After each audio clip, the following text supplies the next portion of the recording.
This is the Lone Crater YouTube. We hope this video helps. You're going to take a hardware screenshot, so start by positioning the exact screen you want. Make sure the content is fully visible and no menus or keyboards obscure it. Next, identify the physical buttons. On modern iPhone models, use the side button and volume up. On most Android phones, use power and volume down.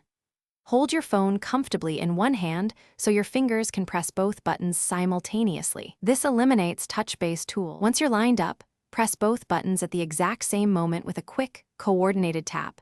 Don't hold longer than about 1 second or the power options may appear. You'll know it worked when the screen flashes, you hear a shutter sound if enabled, and a small thumbnail appears briefly at the corner. Tap that thumbnail to edit immediately or swipe it away to save. This timing ensures a clean capture of the current frame without triggering other system actions. After capture, make sure your screenshot saved to the Screenshots album in Photos or Gallery. Open it to crop or annotate if needed, then tap the Share button to send or save elsewhere. If the thumbnail disappeared, look in the Screenshots or Recents folder. The image is usually auto-saved. If the hardware buttons don't respond, remove any thick case, restart the phone, and try again. As a last resort, use the voice assistant to take a screenshot or visit settings to confirm button behavior.